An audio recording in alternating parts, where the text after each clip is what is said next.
Super Mario Bros. Is just about old enough to have a midlife crisis, and is available to play right now as part of your Nintendo Switch online subscription. We're taking a look at it this week in particular, because as of writing this, Tears of the Kingdom comes out tomorrow, and I think we'll all forgive me for wanting to clear my weekend schedule by covering a shorter game. We do cover a new game every single week, so if you like what we do, consider subscribing, and if you have a game you'd like us to cover, comment below and let us know. And with that, we're simply jumping in to let you know if Super Mario Bros. Is still worth your time in 2023.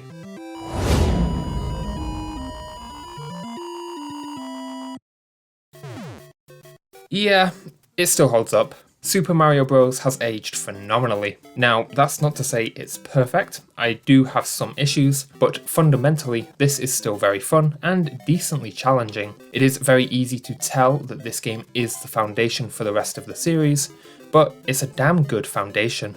Mario's moveset is limited. He can run, jump, crouch, and play around with a handful of power-ups. Controls are tight, but take a little getting used to as Mario accelerates very quickly, and then takes a while to come to a full stop. The game was designed with a D-pad in mind, and that's easily the better way to play. On Switch, you can use the joystick to control Mario, but it has a noticeable effect on how snappy Mario feels. In comparison, the D-pad feels nice and responsive. Level design is top-notch, and the game has a nice difficulty curve.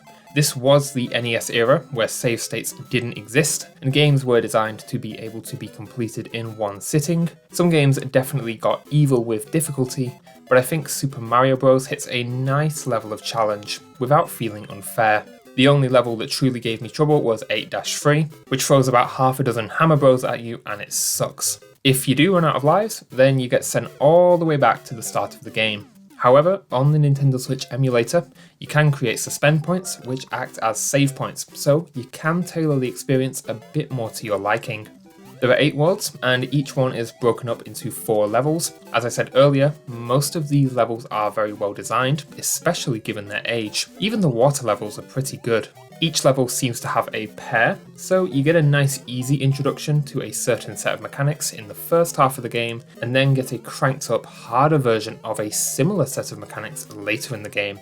For example, the 2 flying Cheep Cheep levels. The first instance is a simpler introduction to this unique mechanic, and then when you see it again, it's made more difficult by some tougher platforming. On top of all this, level exploration is greatly rewarded with the use of secrets, be they hidden power-ups or even hidden warp zones which allow you to skip a few levels. Enemy variety is pretty limited, but everyone here serves a unique purpose. You've got your standard Goombas, Red Koopa, Green Koopa, Flying Koopa, Piranha Plant, Lakitu, and the worst enemy of all time, the Hammer Bros, just to name a few. I also really like that the Bowser fights get progressively harder. The objective in each one is the same: get to the axe, destroy the bridge, Bowser into lava. But by the end of the game, Bowser has an entire warehouse full of hammers to throw at you, alongside some fireballs and the lack of an overhead platform. Honestly, I'm really impressed. Super Mario Bros. Is not a complicated game, but it still manages to be fun and control well almost 40 years later. We're not quite hitting the full score on account of the fairly basic level design and bare bones mechanics, but Super Mario Bros. Is still getting out of here with a 4 out of 5 for gameplay.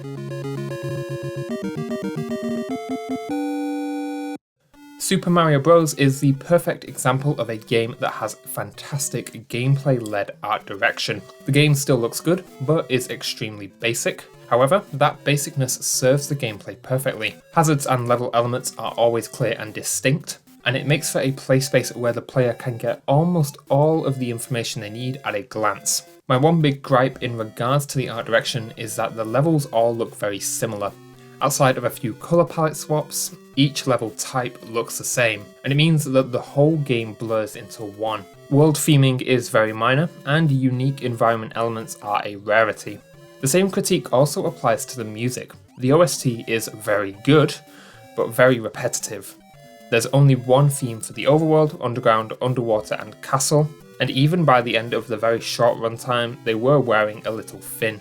Animations are also extremely simple, or not present at all. Enemies flatten nicely under Mario's boots, Koopa Troopa shells whiz along, and bloopers swim unpredictably. But on the flip side, the wretched Hammer Bro has very limited telegraphing, and it did lead to a lot of deaths. The bad elements of this art direction are limited, and for the most part, Super Mario Bros. Has aged pretty well in terms of looks, but that all comes at the cost of simplicity. In terms of gameplay, this art direction is top notch, with almost every element of the game being perfectly visualized. Everything even sounds great. Mario's jump sound is iconic, Bowser's fireballs feel scary, and sliding down a flagpole at the end of a level is always satisfying. Overall, Super Mario Bros. Is getting a 4 out of 5 for art direction.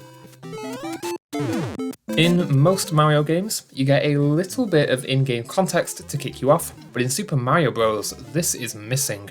Now, the reason for this is that back in 1985, you'd read the instruction manual on the car ride home, and that'd give you a bit of narrative context for the game. With the Switch emulator version, there is no 1985 car ride with the instruction manual. A key part of the narrative experience is missing. The context here is the same as pretty much every Mario platformer. Princess Peach has been kidnapped by Bowser, and you need to go rescue her. It's extremely basic, but enough to push the gameplay along.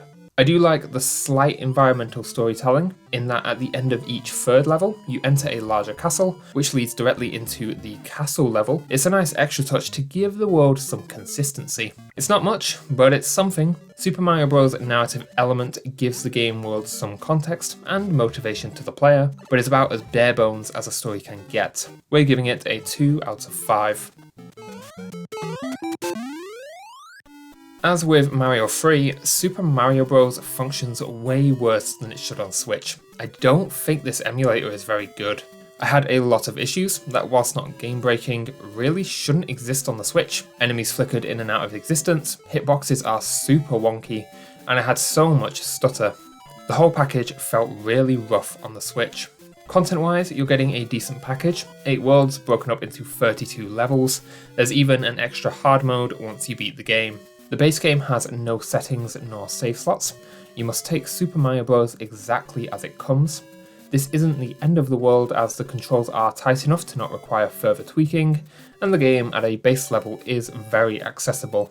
The Switch emulator does allow for 4 suspend slots if you'd like to save your progress. Overall though, this is a bit of a mess.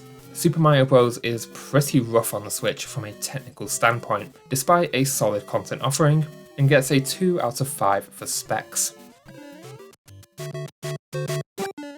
It took me an hour to get through Super Mario Bros. This is a wonderfully bite-sized game. Each level is a couple of minutes long, and the game as a whole is a great length. The obvious issue of losing all your progress when you run out of lives is present, but this can be negated with suspend points. You can play the classic way, which is no saves, or you can save at the start of each world, or even level, or even make up checkpoints as you go along. You have a lot of control on how you want the game to be segmented. Even if you do get sent all the way back the old-fashioned way, the additions of warp zones and the short levels do a lot to make your time not feel wasted. Hard drive footprint is also great, at 124 megabytes. This is for the full NES emulator and all included games. You cannot install Super Mario Bros. Separately, but honestly, 124 megabytes is negligible for any hard drive. Overall, it is incredibly easy to fit Super Mario Bros. Into your free time, and it even manages to skirt around the lost progress issue within its own mechanics. But suspend points are an option too. We're giving it the full 5 out of 5 on our commitment scale. Super Mario Bros. Definitely still has its place in 2023, and is worth your time. It's not going to blow your socks off, and Mario Bros. 3 is superior in pretty much every way, but it's a wonderful platformer that has aged gracefully.